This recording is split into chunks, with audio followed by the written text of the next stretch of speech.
पूजनीय बाला साहेब देवरस जी ने कहा है, संघ हिंदू समाज को सामर्थ्य संपन्न करना चाहता है। संघ की इच्छा है कि यह सामर्थ्य समाज में स्वाभाविक रीति से सदैव विद्यमान रहे।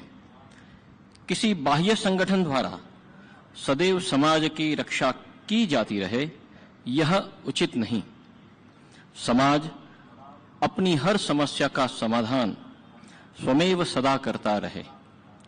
इसी प्रकार के स्वाभाविक सामर्थ्य का जागरण संघ कर रहा है।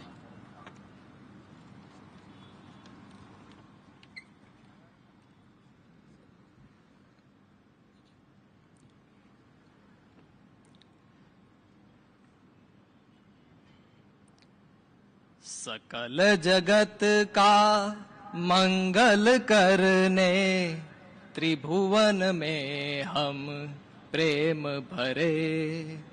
वसुंधरा है माता सबकी, विश्व बंधुता भाव भरे। विश्व बंधुता भाव भरे। कोई नहीं है ऊंचा नीचा, कोई हमारा शत्रु नहीं। मानवता की यही धारणा, जन जन में हम बरे सभी।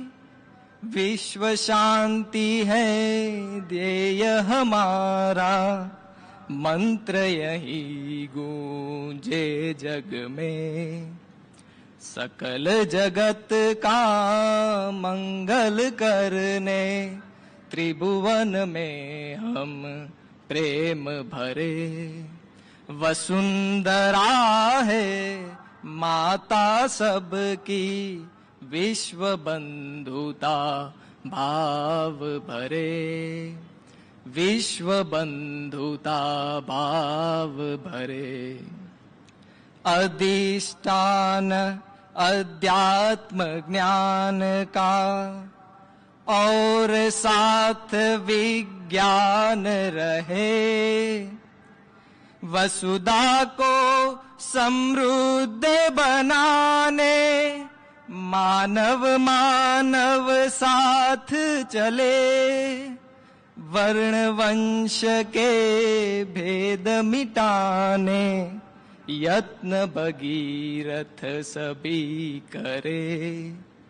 सकल जगत का मंगल करने त्रिभुवन में हम प्रेम भरे।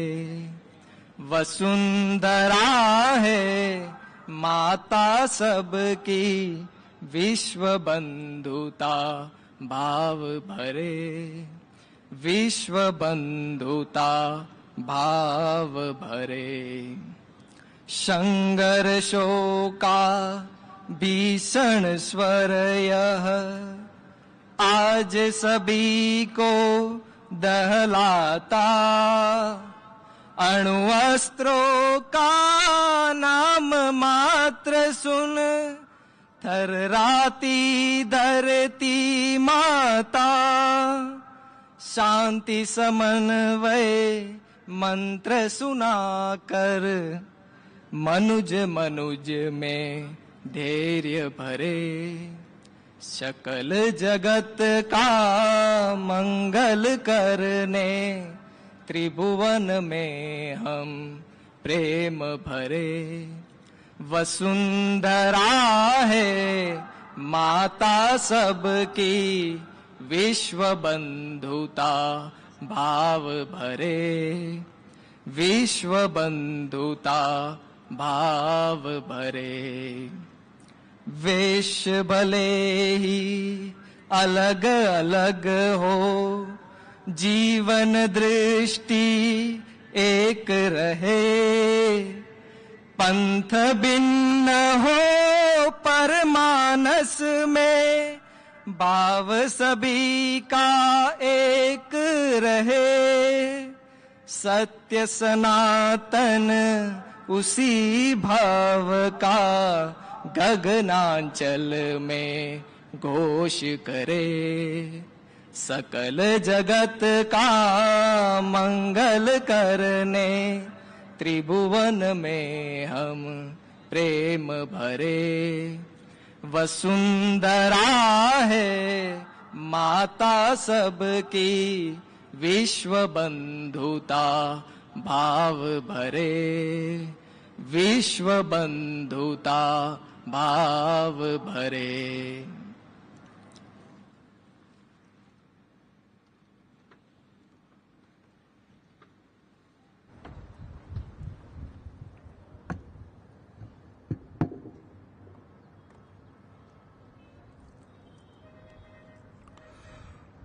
माननीय क्षेत्र संघ चालक जी, माननीय प्रांत संघ चालक जी, माननीय महानगर संघ चालक जी, उपस्थित सभी अन्य अधिकारीगण, नागरिक सज्जन, माता भगिनी एवं आत्मीय स्वयंसेवक बंधु,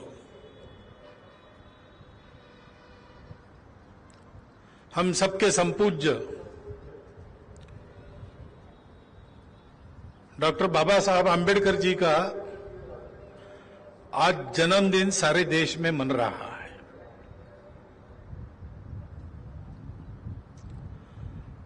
संपूर्ण देश में भेद समाप्त हो जाए, भेद का प्रतिपादन करने वाला सारा विचार, अंग्रेजी में कहते हैं लॉक स्टॉक एंड बैरल, समाप्त हो जाए। एक जाति विरहित, समतायुक्त, शोषण मुक्त समाज स्वतंत्र भारत में खड़ा होकर अपने देश को बड़ा करे, इस संकल्प के साथ अपने जीवन की सारी शक्तियां, अपनी सारी प्रतिभा, अपनी सारी संपत्ति, जिन्होंने संकल्प पूर्वक केवल इसी एक काम में लगाई, उनका आज हम स्मरण कर रहे हैं। आज 14 तारीख है, 14-15 तारीख जनवरी की हम जानते हैं, वो संक्रांति होती है, मकर संक्रांति सर्वत्र प्रसिद्ध है। लेकिन सब लोग ये नहीं जानते कि हर महीने की 14 तारीख परिवर्तन की तारीख होती है। सूर्य एक राशि से दूसरे राशि में हर मास की 14 तारीख को जाता है। तो बड़ी संपूर्ण क्रांति लाने वाले मार्ग में आगे बढ़ने का काम प्रतिवर्ष एक एक कदम से होता है। अपने देश को सामर्थ्य संपन्न, परम वैभव संपन्न और संपूर्ण विश्व में सारे विश्व का मार्गदर्शन करने वाला सिरमौर देश बनाने का एक महत् कार्य जिन कदमों से आगे बढ़ा, उसमें यह एक कदम 14 अप्रैल को शुरू हुआ। बड़े बड़े काम होते हैं तब दिखते हैं, लेकिन जब प्रारंभ होता है तब किसी का ध्यान नहीं रहता है। छोटे छोटे हिम के कण लुढ़कने लगते हैं, किसी को ध्यान में नहीं आता, लेकिन लुढ़कते लुढ़कते अपने साथ सारा हिम जमा करते जब वो लेके जाते हैं तो एक बड़ी हिम राशि रास्ते में जो जो कचरा है वो साफ करके एक रास्ता बनाती है। डॉक्टर बाबा साहब आम्बेडकर का जन्म एक ऐसी घटना थी, उस समय किसी ने ध्यान नहीं दिया होगा,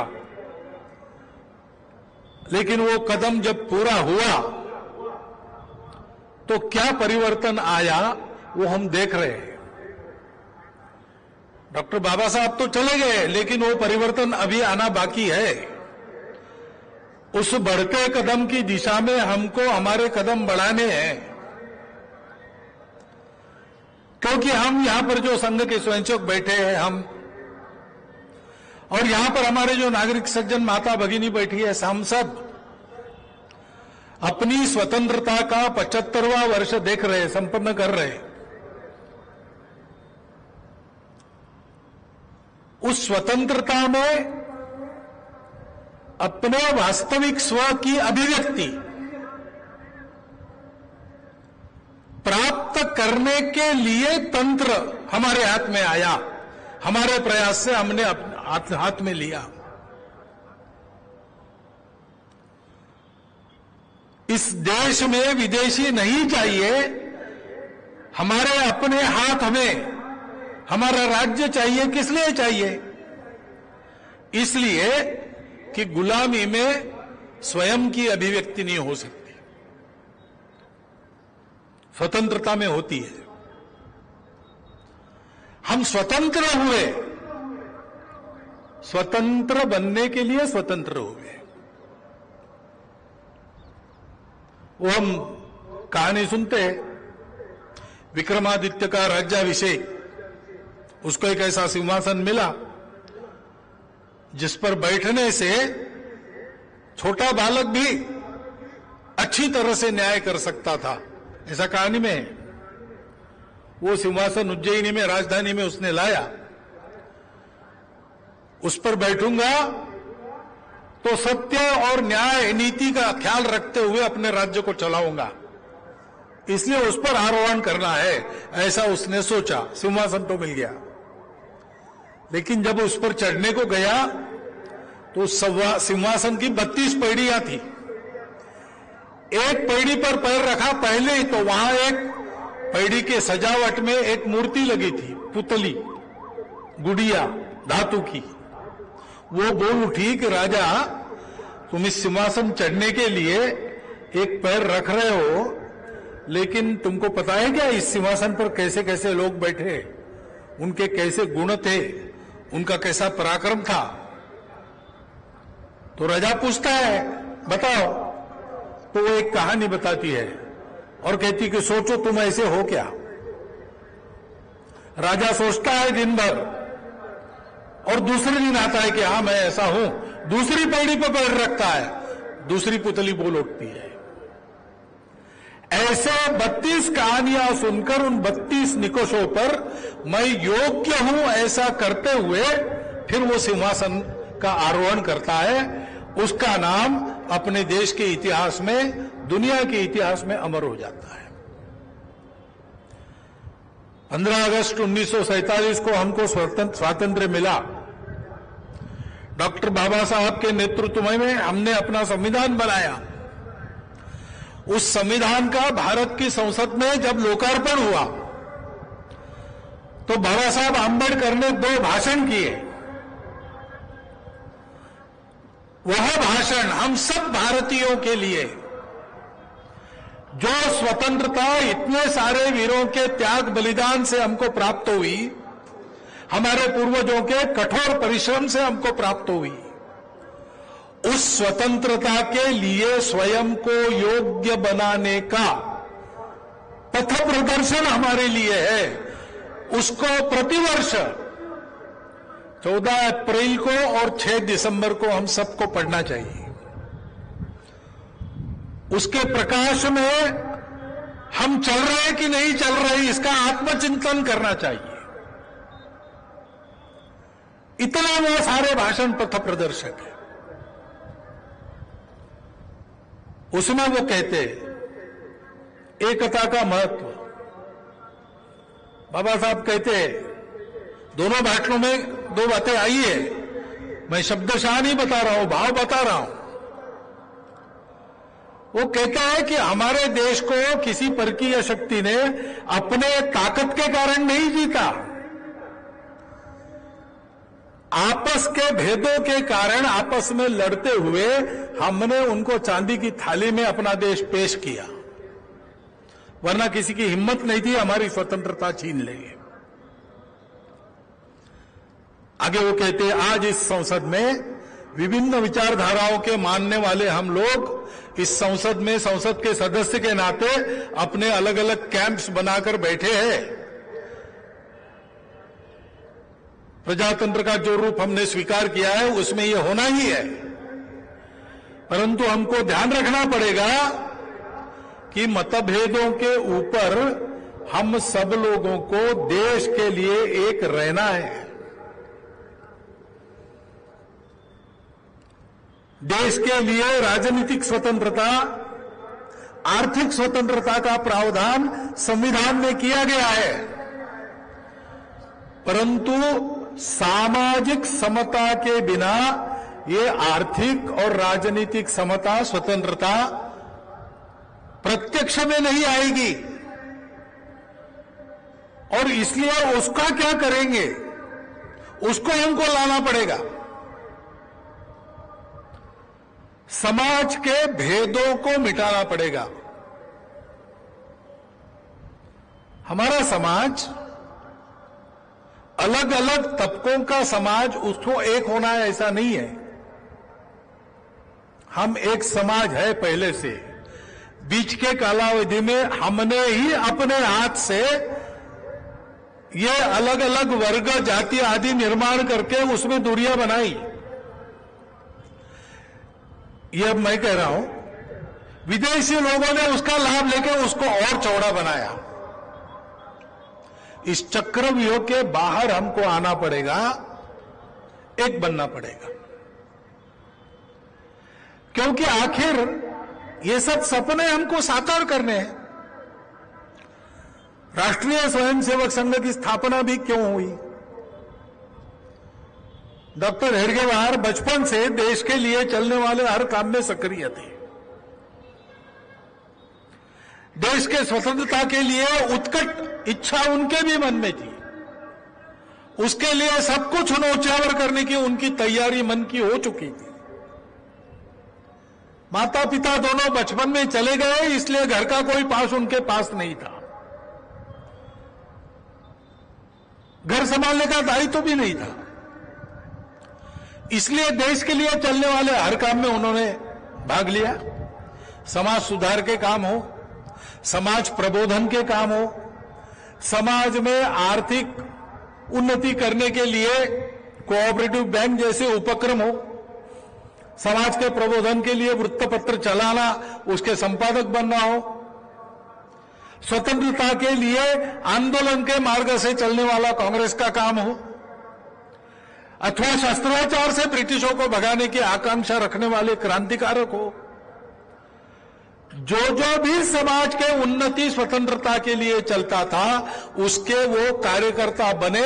प्रामाणिकता से सब कार्यों का उन्होंने अनुभव लिया। स्वयं भी आंखें खोलकर समाज की स्थिति का निरीक्षण किया, चिंतन किया, और इन सारे कार्यों के उनके समकालीन धुरीण जो थे उनके साथ भी उनका घनिष्ठ संपर्क आया, चर्चाएं हुई। गांधी जी, सुभाष बाबू, सावरकर, मदन मोहन मालवीय, चंद्रशेखर आजाद, राजगुरु, कितने ही लोग उनके संपर्क में आए। वो काम करने वाले कार्यकर्ता थे उनके साथ, और सबके विचार जानने के बाद उनको ध्यान में आया कि सबके मन में एक बात जरूर है, विषय सबके अलग अलग है। डॉक्टर बाबा साहब अंबेडकर के साथ भी उनका संबंध था। पूना में संघ शिक्षा वर्ग में डॉक्टर बाबा साहब अम्बेडकर आए थे। उस समय उनके साथ जो लोग थे उनमें से एक बाद में महाराष्ट्र में एमएलए बने स्वतंत्रता के बाद। उन्होंने अपना आत्मचरित्र लिखा, उसमें ये बात लिखी है। भोजन के समय पहुंच गए, भोजन शुरू होने ही वाला था, जब पता चला कि द्वार पर ये सब लोग आए हैं। डॉक्टर साहब ने स्वयंसेवकों को कहा, अभी रुको, भोजन प्रारंभ मत करना। स्वयं उठकर गए, सब लोगों को ले आए, साथ बिठाकर सबने आनंद से भोजन किया। डॉक्टर बाबा साहब अम्बेडकर ने स्वयंसेवकों से बातचीत की, परख के देखा संघ में जाति भेद है कि नहीं, और बाद में दोपहर बौद्धिक वर्ग डॉक्टर हेडगेवार का होना तय था। डॉक्टर बाबा साहब अम्बेडकर को डॉक्टर हेडगेवार ने कहा कि आप स्वयंसेवकों को कुछ बताइए। उनका बौद्धिक वर्ग हुआ, उसमें उन्होंने भारत से सब प्रकार के भेद मिटाने की बात स्वयंसेवकों को कही। ये प्रसंग हुआ है। तो उनको ध्यान में आया कि सबने अपना अपना विषय चुना है, उसमें लग गए हैं, वो सारी बातें एक न एक दिन होकर रहने वाली है, इतने ये सारे लोग तपस्वी है, महापुरुष है। लेकिन सबके मन में एक बात है कि बार बार आक्रामकों के द्वारा पराजित होने की बारी अपने देश पर क्यों आई? आने वाले आक्रामक बहुत दूर से आए थे, हमारे देश की आबो हवा उनके अनुकूल नहीं थी, हमारे देश को वो जानते नहीं थे, यहाँ के रास्ते, यहाँ के जंगल, यहाँ के मैदान उनको कुछ परिचित नहीं था, यहाँ का अन्न उनके अनुकूल नहीं था, यहाँ के पानी, यहाँ की हवा उनके अनुकूल नहीं थी, मुट्ठी भर उनकी संख्या थी। हम लोग सोने की चिड़िया थे, ज्ञान का भांडार हमारे यहां से दुनिया के लिए दिया जाता था, हमारे शूरवीर सुरमाओं की धाक सारे दुनिया में थी। ऐसी परिस्थिति में मुट्ठी भर बर्बर आक्रामकों ने हजारों मील दूर से आकर बार बार हमको पराजित किया। ये इतिहास क्यों बना?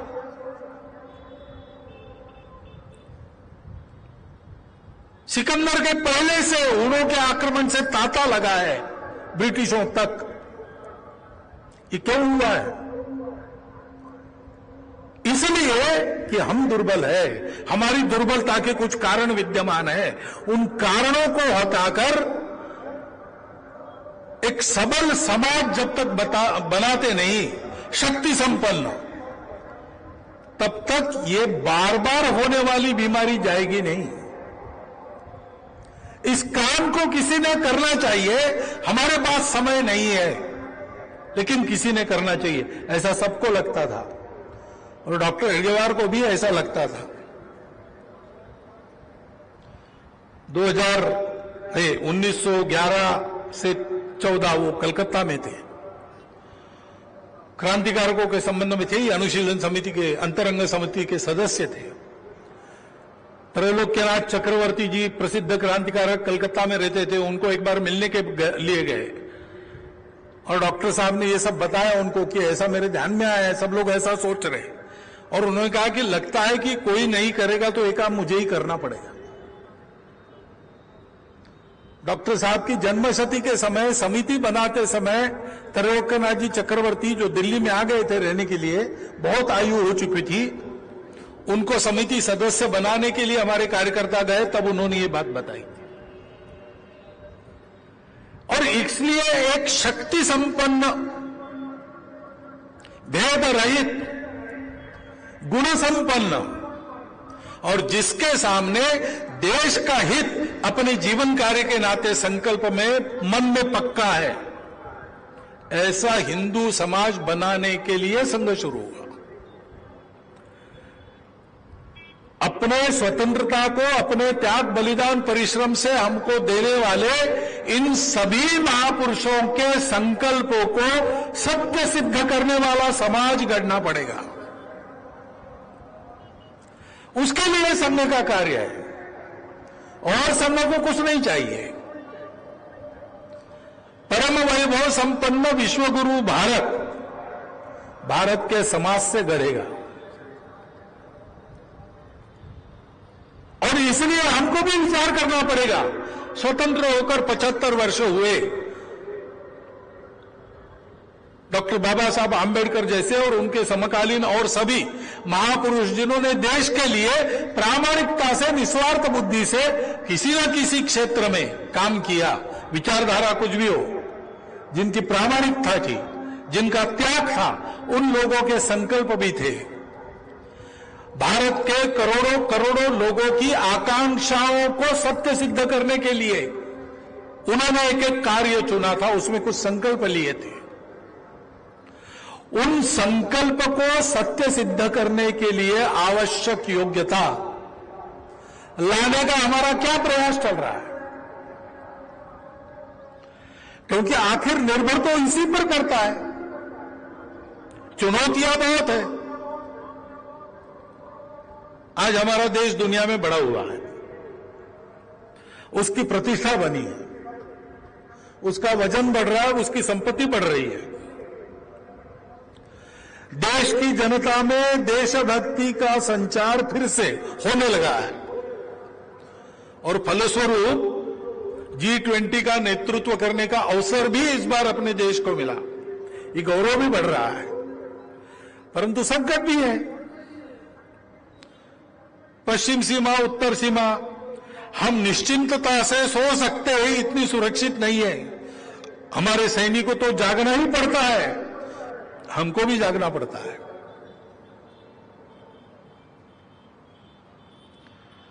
हमारा अपना देश बढ़ रहा है, लेकिन उस देश की कीर्ति को लांछन लगाने का काम भी दुनिया की हित संबंधी शक्तियां छल कपट द्वारा कर रही है। कई प्रकार से बदनाम किया जाता है। एक तरह से बौद्धिक लड़ाई है, उसको भी लड़ना है। देश आगे बढ़ रहा है आर्थिक दृष्टि से, लेकिन अभी गरीबी पूरी हटी नहीं है। चल रहे हैं, आगे बढ़ रहे हैं, हम बढ़ना है। ये करने के काम है जो अधूरे हैं, हम कर रहे हैं, लेकिन पूरे करने हैं। तो हमको भी अपने आप को बनाना है। उस समय दुनिया से जो चुनौतियां हमारे सामने आ रही, उसका भी मुकाबला करना है। दुनिया में जो हमारी प्रतिष्ठा बन रही, उसके अनुरूप दुनिया को अपना अवदान देना भी है। बहुत सारे काम है, लेकिन बहुत सारे काम पूर्ण होने के लिए जो चाहिए, उसके जड़ में कौन सी बात है? एक राजा सुबह उठा अपने महल में और उसने स्नान वान करके, नाश्ता करके, व्यायाम करने के लिए गया मैदान में। मुतद्दार को बुलाया, अच्छा घोड़ा लाओ, रिपीट करता हूं। नया घोड़ा आया था, उसको मुतद्दार लेना लाया। सुंदर पंचलक्षणी घोड़ा, अरबस्तान से मंगाया हुआ, बहुत अच्छा। राजा चढ़ा उस पर, लेकिन घोड़ा चले ही नहीं, घोड़ा अड़ गया। आधा घंटा पौन घंटा प्रयास करने के बाद भी कुछ नहीं हुआ, तो राजा ने कहा छोड़ दो, आज व्यायाम नहीं करेंगे। वापस आया, स्नान वान करके नाश्ते के लिए बैठ गया। पराठे आए नाश्ते में, देखा तो 3 आए थे, तीनों के तीनों जल गए थे। राजा का मूड ऑफ हो गया, वैसे ही उठ गया कि आज पान खाकर ही आराम लेंगे। पान निकाला तो सारे पान अंदर जो रखे थे डिब्बे में सड़ गए थे। तो राजा विचार मग्न हो गया कि ऐसा क्यों हुआ, घोड़ा क्यों अड़ा, रोटी क्यों जली, पान क्यों सड़ा। जो रास्ते में मिले उसको वही पूछता जाए। दरबार में आया, पहला प्रश्न वही पूछा।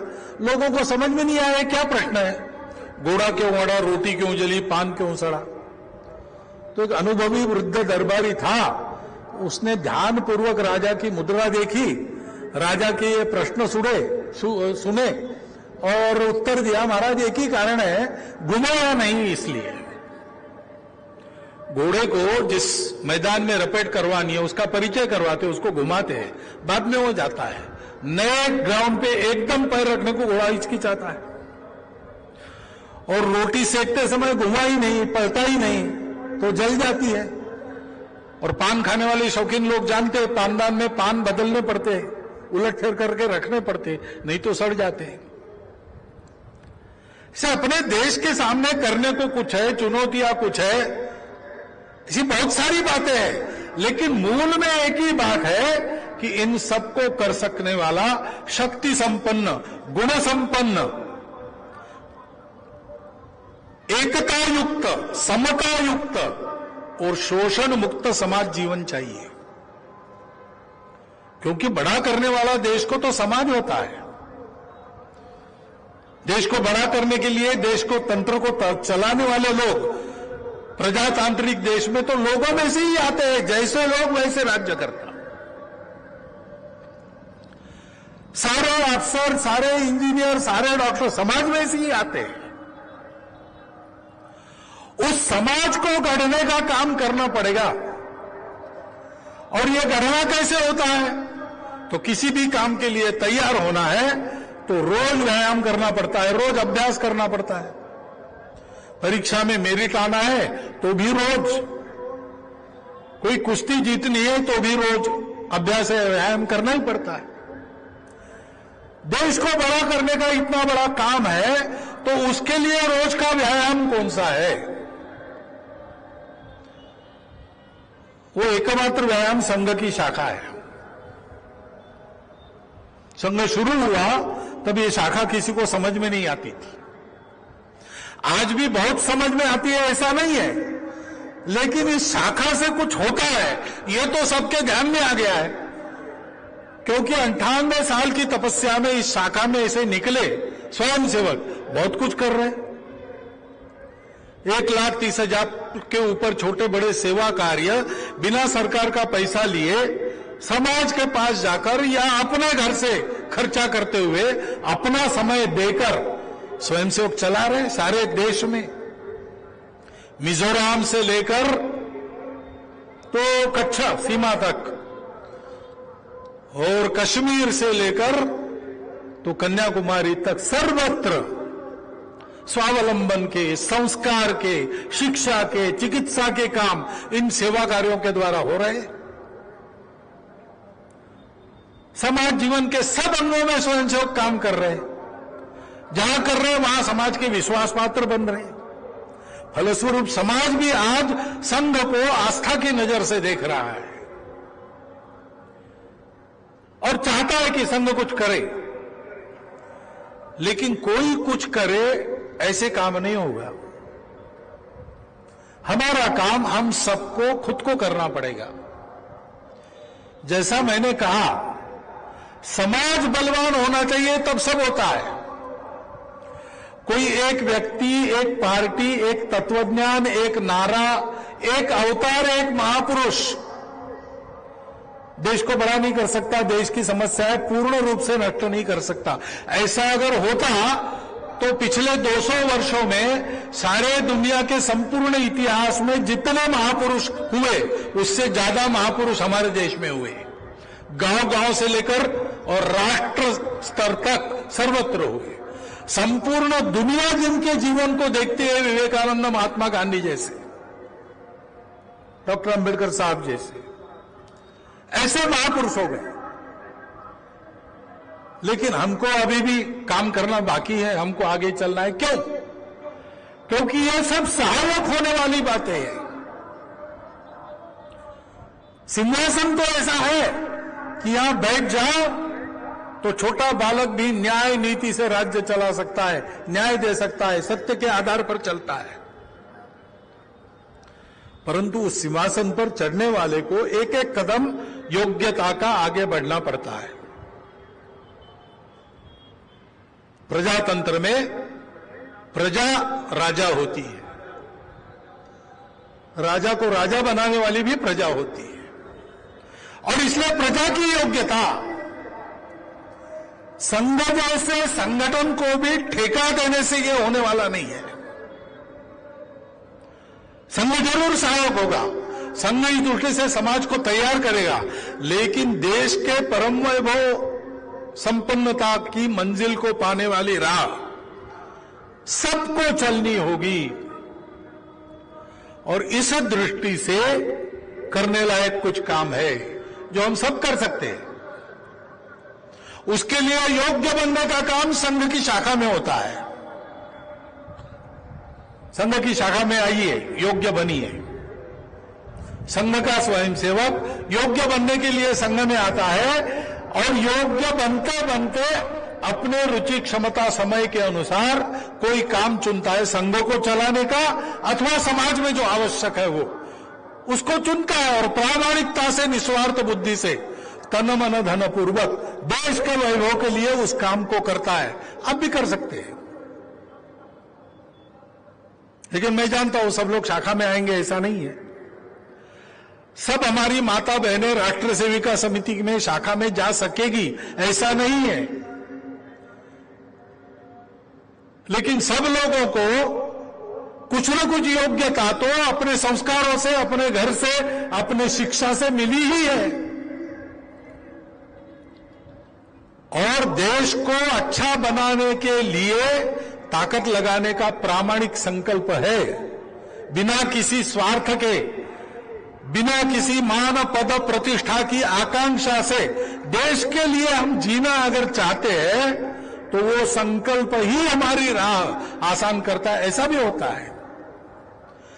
और इसलिए स्वयं सेवकों सहित सबके करने के कुछ काम है। उसके लिए पहली बात है, उसको मैं शब्द देता हूं, आपको वही शब्द उसी का उपयोग करना चाहिए ऐसा नहीं है। वो शब्द है देश का अर्चन, देश की पूजा, देशभक्ति, देशार्चन। अपना देश भारत देश है, यानी क्या है? केवल एक भूगोल है क्या? अगर भूगोल है तो वो तो बदलता रहता है। हमारे पुराणों में तो देश का वर्णन है, अपने भुजाओं से हिमालय अपने दोनों भुजाओं से पृथ्वी को अपने आलिंगन में ले रहा है, सागर तक भुजाओं को फैलाकर। वो हमारा भारत, वो हमारी मातृभूमि, ऐसा कहा गया है। प्रसिद्ध दूसरा श्लोक हम जानते हैं, हिमालयम समारभ्य यावद हिंदू सरोवरम तम देव निर्मितम देशम हिंदुस्थानम प्रचक्षते। वो हमारा भारत क्या है, कैसा था, कैसा है, उसको हम कैसा बनाएंगे?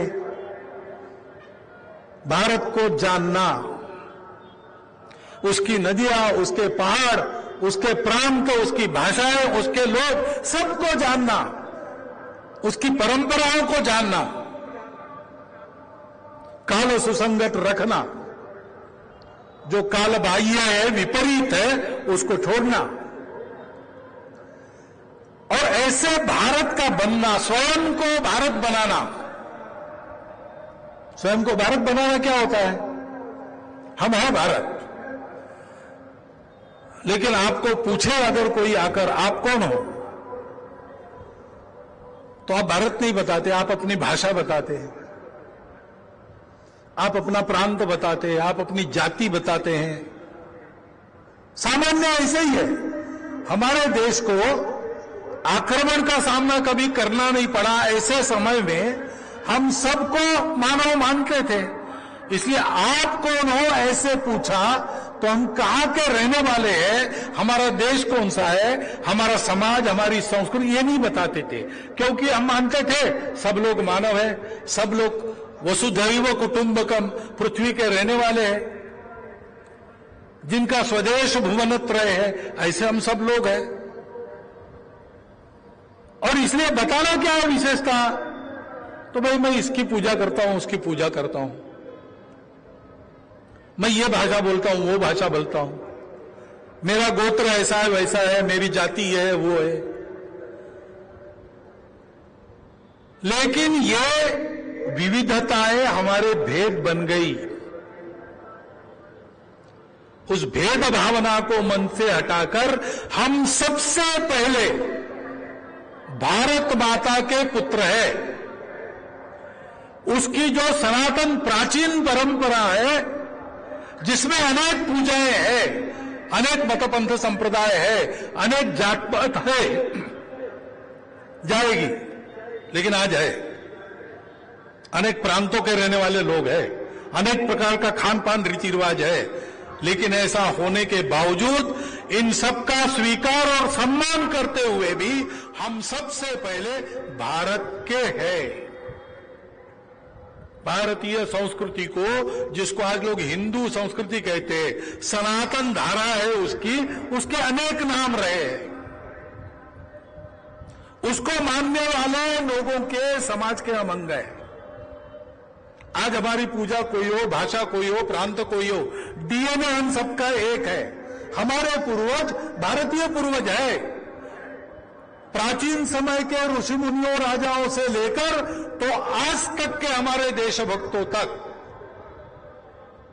यह पूर्वज परंपरा हमारी अपनी है, बाहर की नहीं, यहां की। और ये सब हमारी विविधता कुछ भी हो, हम सब एक समाज है, इस भारत का समाज है। हम संघ के लोग इसको हिंदू समाज कहते हैं, हम हिंदू हैं। कुछ लोग कहते हैं हिंदू मत को, भारतीय को, तो समानार्थी शब्द है। वो केवल भूगोल से संबंधित नहीं है, संस्कृति और पूर्वजों से भी उसका संबंध है, और वो परंपरा बहुत पहले जाती है। ऐसे हम लोग हैं। ये जानना, इसको मानना और बनना, किसी जाति में, किसी भाषा में, किसी पंथ संप्रदाय में हमारा जन्म हुआ, लेकिन मैं भारत को पहले रखूंगा। उसके हित की बात मेरे हित की बात है, मेरे हित की बात उसके हित के विरुद्ध जाती है तो मैं अपने हित की बलि दूंगा। ये हमारी छोटी छोटी पहचानें हैं, उन सबका सम्मान है, उन सबका आदर है, लेकिन भारत की पहचान के पीछे ये सब छोटी है। इसको कहते हैं ऐसे चलना, ऐसे रहना, ऐसा विचार करना, मन वचन कर्म से ऐसे बनना। ये देश की पूजा है। जिसकी पूजा करते हैं वैसा बनना, ये वास्तविक पूजा है। शिवो भूत्वा शिवम भवेत्, भारतो भूत्वा भारतम यजेत। ये देश की पूजा। दूसरी बात है, अपने देश के सभी वासियों के प्रति मन में सद्भावना रखकर काम करना। वो सब अपने हैं, उन सबको अपने साथ जोड़कर देशभक्ति के इस मार्ग पर आगे बढ़ाना है। आज वो दिखते कुछ भी होंगे, बोलते कैसे भी होंगे, हम सुरक्षित रहे इस काम को करने के लिए इतनी शक्ति और नीति रखते हुए इन सबको एक करके आगे बढ़ाना है। और इसलिए सद्भावना चाहिए, भेद नहीं चाहिए, एक दूसरे के प्रति कटु भाषा का प्रयोग नहीं करना है, एक दूसरे के मन को ठेस होगी, ठेस बने बैठेगी, ऐसा कर्म नहीं करना है, उससे बचना है, संयम से काम लेना है, धैर्य से काम लेना है, लेकिन दृढ़तापूर्वक रहना है। धैर्य और संयम दुर्बलों को शोभा नहीं देता है। शक्ति संपन्न का भूषण है क्षमा। और इसलिए शक्ति संपन्न बनना अपनी एकता के बल पर, सब प्रकार के गुणवत्ता अपने में चाहिए, लेकिन उसका उपयोग करने के लिए अच्छा शील चाहिए। प्रज्ञा, शील और करुणा ये तथागत की मार्ग की विशेषता है। अपने संस्कृति में ही कहा है, विद्या विवादाय धनम मदाय शक्ति परेशान परपीडनाय खलस्य। ऐसे दुष्ट करते हैं, विद्या से विवाद करते हैं, धन से मदमस्त हो जाते हैं, और शक्ति का उपयोग सबको पीड़ा देने के लिए करते हैं। लेकिन साधु सज्जन जो है उनका अलग रहता है। ज्ञानाय दानाय च रक्षणाय, विद्या का उपयोग ज्ञान देने के लिए, धन का उपयोग दान करने के लिए, और शक्ति दुर्बलों के रक्षा के लिए। दुर्बलों की, अन्याय पीड़ितों की गुंडागर्दी से रक्षा करते हुए सबके प्रति सद्भावना रखकर चलना, सबको उस सद्भावना से जोड़ना, सबको उस सद्भावना के पथ पर देश के लिए प्रेरित करना। तीसरी बात है ऋण मोचन। हम अपने देश के कारण है, भारत की प्रतिष्ठा बढ़ी तो भारतीयों की प्रतिष्ठा बढ़ी। हमारा सब कुछ अपने देश ने दिया है, समाज ने दिया है, हमारी सनातन परंपरा संस्कृति ने दिया है। हम जो कुछ है उसके कारण है,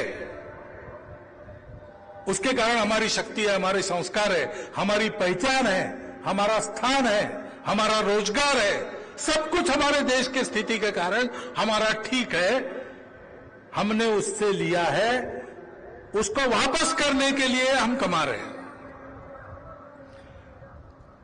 हमारी आर्थिक शक्ति, हमारी शारीरिक शक्ति, हमारी बौद्धिक शक्ति, हमारी मनस शक्ति, सबका उपयोग अपने देश को, अपने समाज को, अपने संस्कृति को, धर्म को आगे बढ़ाने के लिए हमको करना है। जितना अपने लिए चाहिए, अपने परिवार के लिए चाहिए, न्यूनतम उतना रखना, बाकी सब दे देना समाज के लिए, देश के लिए। समय से लेकर सब बातें, समय, धन संपत्ति, विचार, सब कुछ। रोटी, कपड़ा, मकान, स्वास्थ्य, शिक्षा, अतिथि सत्कार, ये गृहस्थ धर्म है, वो 6 कर्तव्य है। और समाज में जाते समय थोड़ा बहुत अच्छा अपने अपने पद प्रतिष्ठा के रूप थोड़ा बहुत रहना पड़ता है। वो कुछ ऐसी अतिरिक्त आवश्यकताएं हैं, इतना छोड़कर बाकी अपना नहीं है। चैन अय्याशी हमारी नहीं है। ये जो ज्यादा का है वो दे देना है, वो लगा देना है, और अपना काम कम से कम चलाकर अधिक से अधिक देना है, क्योंकि देश को गति से आगे बढ़ाना है। इसको मैं कहता हूं ऋण मोचन। ऋणायाम पर उससे विमोचित होना है, मुक्त होना है। मुक्त तो हो नहीं सकते, जन्म भर सेवा करते रहेंगे। और चौथी बात है अनुशासन। डॉक्टर बाबा साहब आम्बेडकर ने ये इशारा दिया था उन 2 भाषणों में एक में। उन्होंने कहा कि अब हम स्वतंत्र हो गए, अब ब्रिटिशों का राज्य नहीं है। जब हम स्वतंत्र नहीं थे, सारा दोष उन पर मढ़कर हम आंदोलन करते थे, सत्याग्रह करते थे, हम पत्थर मारते थे, आगजनी वगैरह भी होती थी, परकियों के खिलाफ संघर्ष था। तो कुछ अनियमितता हुई, नियमों का भंग हुआ, थोड़ा उल्टा सीधा काम हुआ तो भी क्षम्य था। लेकिन अब हम अपना राज्य चला रहे हैं। जिस किसी की हो, सरकारें अपनी है, राज्य अपना है, व्यवस्था अपनी है, हमने बनाई है, हमने खुद को दिलवा दी है। और इसलिए नागरिक अनुशासन का पालन ये सर्वोपरि है। वो तो कहते हैं कि मैं अब सत्याग्रह की भी सिफारिश नहीं करूंगा, वो भी नहीं करना चाहिए। कानून संविधान में मार्ग है, उसी से जाना, उसी को मानना। भगिनी निवेदिता ने कहा था कि स्वतंत्र देश में नित्य जीवन में देशभक्ति का प्रकटीकरण कैसे होता है? नागरिक अनुशासन के पालन के द्वारा होता है। अपने देश के सब समझदार लोग और सब स्वयंसेवक, क्योंकि वो भी समझदार बनते हैं संघ में आके, ये 4 बातें हम आसानी से कर सकते हैं। ये हमको करना पड़ेगा, योग्य बनना पड़ेगा। अपने जीवन से सारे स्वार्थ और भेदों को हटाकर अपने देश को विश्वगुरु बनाने का प्रण लेकर जीवन जीना पड़ेगा, क्योंकि अपने देश के बड़ा होने की आवश्यकता दुनिया को है। 2000 साल तक सब प्रकार के प्रयोग करके थकी हुई दुनिया आज नए रास्ते के लिए भारत को निहार रही है। और आनंद की बात है कि भारत भी उस प्रकार आगे बढ़ रहा है। लेकिन और बढ़ना है, इसलिए अपने कर्तव्य का स्मरण करते हुए अपने कर्तव्य को पूर्ण करने के लिए पूज्य डॉक्टर बाबा साहब आम्बेडकर जी जैसे त्यागमय, ज्ञानमय, करुणामय, सत्य के लिए लड़ने वाले जीवन का आदर्श अपने सामने रखते हुए संपूर्ण समाज को अपना मानकर उसको साथ लेकर उसके साथ चलते हुए हम सबको आगे बढ़ना पड़ेगा। और इसीलिए राष्ट्रीय स्वयंसेवक संघ के इस कार्यक्रम में केवल गणवेश पहनकर स्वयंसेवक आते और इतना सारा करते तो भी हमारा कार्यक्रम संपन्न हो जाता। लेकिन ये केवल संघ को नहीं करना है, हम सबको करना है। और इसलिए हमारे कार्यक्रम सार्वजनिक भी होते हैं, हम सबको बुलाते हैं। उसके कारण संघ कार्य बढ़ाने में लाभ होता है, ये बात अलग है। लेकिन केवल संघ बढ़ाने के लिए काम नहीं चलता है। संपूर्ण समाज का एक कर्तव्य है, उस कर्तव्य का स्मरण देकर उसके योग्य हम बन सकते हैं। ये उदाहरण स्वयंसेवकों की इस अनुशासित शक्ति के नाते आपके सामने रखते हुए हम सब मिलकर देश को बड़ा बनाने के काम में लग जाए, ये उद्देश्य रख के ऐसा कार्यक्रम होता है। उसके इस उद्देश्य को समझकर आपने इसका अवलोकन किया होगा। उसके आधार पर आज के पवित्र दिवस पर कुछ संकल्प कीजिए और उसको आगे बढ़ाइए। इतना एक अनुरोध स्वयंसेवकों के साथ यहां बैठे हुए नागरिक सज्जन माता भगिनियों के सामने भी रखता हूं और मेरे 4 शब्द समाप्त करता हूं।